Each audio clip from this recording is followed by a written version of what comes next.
Борбордук жылуулукка кошулган керектөөчүлөрдүн саны жыл сайын көбөйгөндүктөн акыркы мезгилде авариялык учурлар көп жаралууда. Аталган маселени чечүүнүн бирден бир жолу жерлерге отканаларды куруу дешет адистер. Бул себептен Кант шаарында газ менен иштөөчү жаңы откана курулуп ишке берилди. Эми аталган откана 8 көп кабаттуу имаратты же 330 абонентти жылуулук менен камсыз кылат.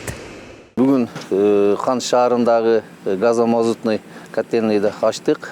Бул котельный 300 абонент кошулган азыркы учурда, келечекте дагы 500 абонентке көтөрсөк болот. Бул котельныйды кошконубуздун себеби биз сак заводдогу өзүбүздүн мазутный котельныйыбызды жеңилдетүүгө максатында ушул ишти алып бардык. Кант шаарындагы жылуулук менен камсыздоочу жайдын курулуш иштери өткөн жылы башталып, 1 жыл аралыгында 28 миллион сомдон ашуун каражатка курулган. Жалпысынан Кантта 13 откана 4200 абонентти жылуулук менен камсыздайт. Алардын 7си мазут менен, 2 көмүр, 2 откана электр энергиясы менен иштесе, жаңы салынган откана газ менен жылуулук өндүрөт. Ошондой эле анын иши автоматташтырылгандыктан жумушчу күчтүү талап кылбайт.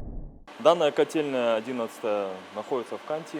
Бул күз-кыш мезгилинде 8 имаратты жаңы ишке берилген отканага кошкондуктан 100% иштеп жаткан борбордук жылуулуктун жүгү жеңилдеди. Муну менен авариялык учурларды азайта алабыз. Ошондой эле газ жана мазут менен иштеген откана ишкананын каражатын үнөмдөөгө жардам берет.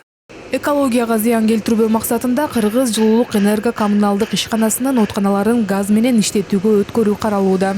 Энергетика министринин орун басары Мирлан Жакыпов ал үчүн жергиликтүү тиешелүү мекемелер менен сүйлөшүүлөр жүргүзүлүп, көгүлтүр от менен иштеген отканалар коюлуусу пландалууда дейт. Эмдиги жылы болуп кетебиз, зеленый энергетика, альтернативный жагуудан көмүрдөн газга өткөндү ойлонушубуз керек да.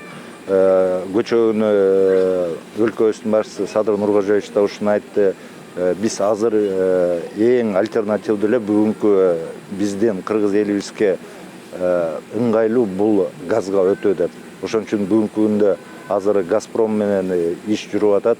Биз Бишкектин тегерегиндеги жыл массивдерди, жаңы өргөлөрдү газ менен камсыздогонго. Белгилей кетсек, министрлер кабинетинин төрагасы Акылбек Жапаров Чүй облусундагы бир катар жылуулук менен камсыздоочу ишканалардын абалы менен таанышты. Анын ичинен Орловка шаарындагы оңдоп түзөөдөн өткөн от казанынын абалын көрүп, жыйынтыгында тиешелүү мамлекеттик органдарга калкты электр жана жылуулук менен сапаттуу камсыздоо боюнча бир катар тапшырмаларды берди. Мырзайым Жолдошбекова, Самаган Тайырбеков, 5 канал.